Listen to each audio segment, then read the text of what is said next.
Hi girls, I've got a great story for today. It's called The Sleeping Rose, and it's about, it says on the back of the book, it says a timeless tale of kindness. What a fun thing to read about. So here we go.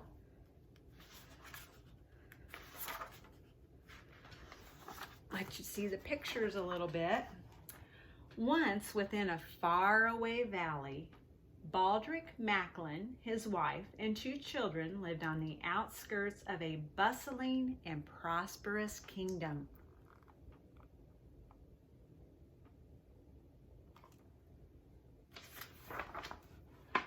Baldric raised beans and wheat and barley during the warm months while his wife sewed lovely clothes for the village people. But in the springtime, Baldric devoted his time to the care of a single rose bush, a strong plant that every year produced only 1 flower. Baldric's son, Jacob, called it the May Day rose, for though the blossom appeared in the early spring, the flower always opened to its purest color and sweetest fragrance on the first day of May, which we're getting close to right now.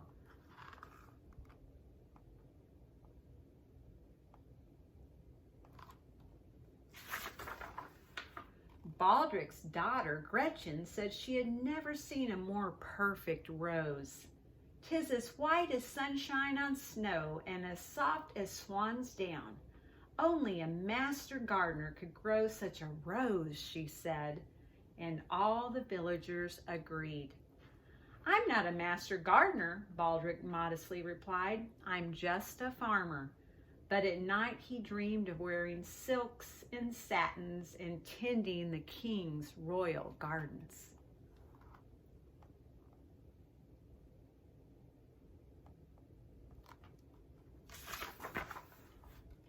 Word of Baldric's May Day rose spread throughout the kingdom. One April day, a sealed parchment arrived at the Macklin farm. "Their Royal Highnesses, the King and Queen," the letter began, "request your presence at their May Day celebration. Bring your famous rose so the entire kingdom can rejoice in its beauty." Mrs. Macklin's mouth dropped open. "Oh, I must make us new clothes for the celebration. We must look our best, for surely you will become a royal gardener after this." Baldric's heart began to beat faster. "I must see to the rose," he said.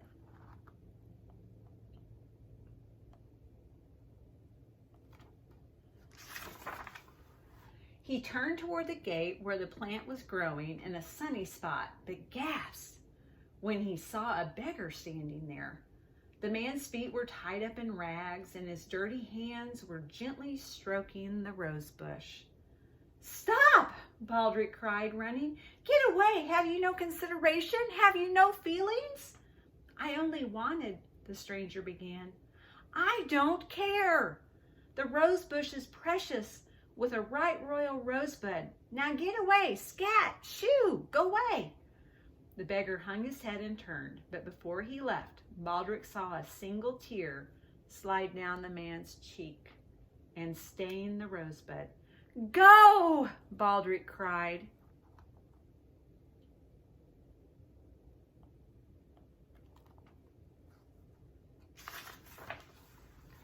The next morning, Baldric yawned and smiled, imagining all the wonderful things the king would say about his talent with flowers. Then he went outside to look at his May Day rose. In a moment, Baldric was right back in the house. "I'm a little worried," he told his family. "'Tis only 2 days until May 1st, and the rosebud hasn't begun to open." "Don't worry, Papa," Gretchen said. "Perhaps the rose bush is a wee bit thirsty.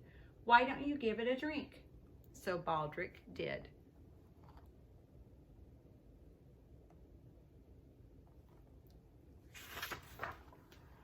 That night he dreamed that the king dubbed him Sir Baldric, Knight of the Royal Gardens.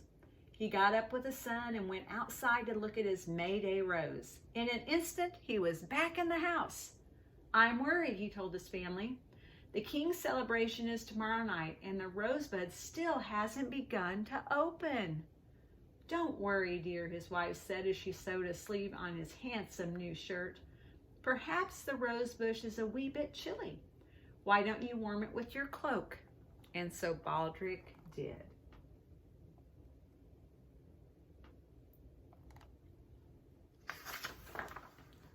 The next morning, while it was still dark, Baldric climbed out of bed, went outside to look at his Mayday rose. In a flash, he was back in the house. Heaven help us, he shouted.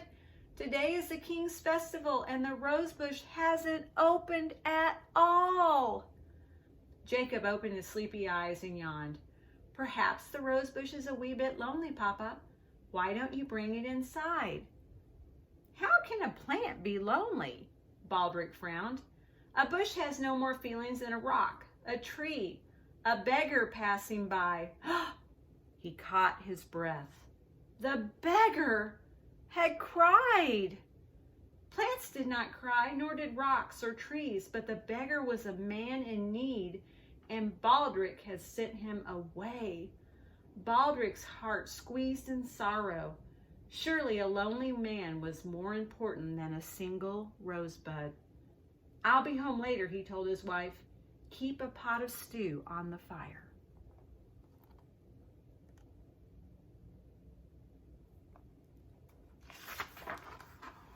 Baldric left his cozy house and searched throughout the countryside. He hiked across land as flat as stretched cloth, then climbed over wrinkled hills where the ground gathered itself into deep folds thickly laced with vines. Finally, in a meadow near the road, he found the beggar, sleeping in the grass. Come, friend, Baldric slipped his cloak around the man's thin shoulders. My wife has dinner waiting for us.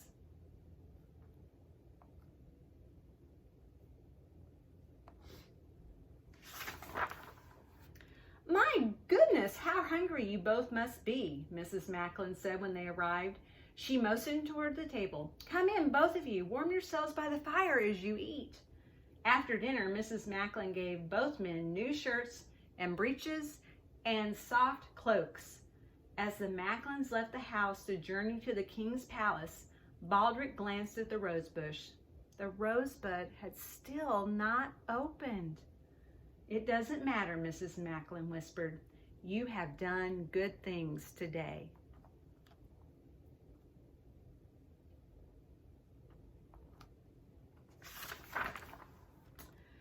The royal celebration was everything the Macklins had dreamed it would be. Music and laughter filled the air as the king and queen led the dance of the maypole. After a grand feast, the king stood.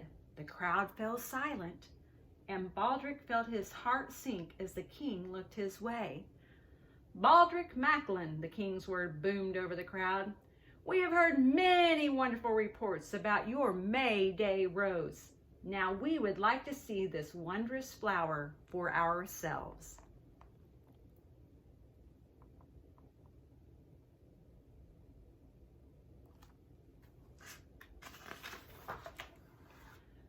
Baldric stepped forward on trembling legs. I am sorry, Your Majesty, he said, bowing, but the rose has not yet bloomed. Baldric lowered his head in the silence that was holding of 1,000 breaths. I thought you were a master gardener, the king's voice rumbled. I am sorely disappointed.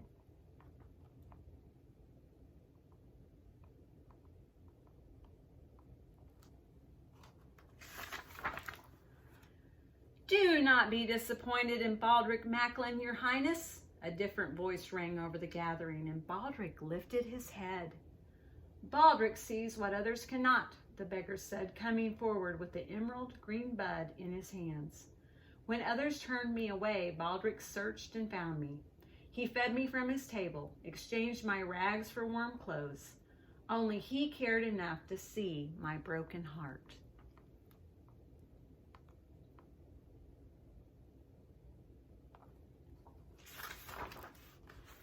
As the stranger spoke, tears of joy fell from his eyes onto the sleeping rosebud.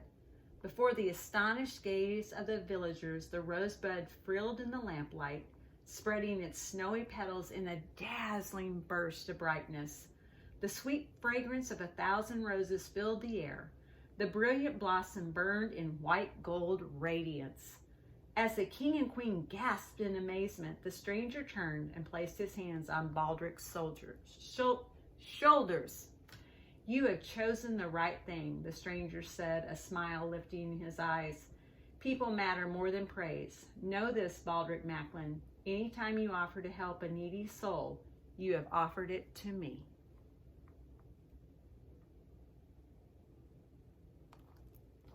Isn't that a pretty rose? With great and gentle dignity, the man turned and walked away. As the crowd buzzed with the sound of people exclaiming over the beauty of the radiant rose, Baldric marveled over the stranger's parting words and the tender touch of a man's nail-scarred hands.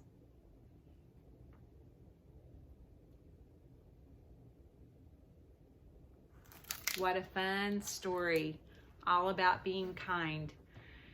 In a world where you can be anything and you can grow up to be anybody you want, remember to always choose to be kind. I love you, and I'll read you another story soon. Have a great day.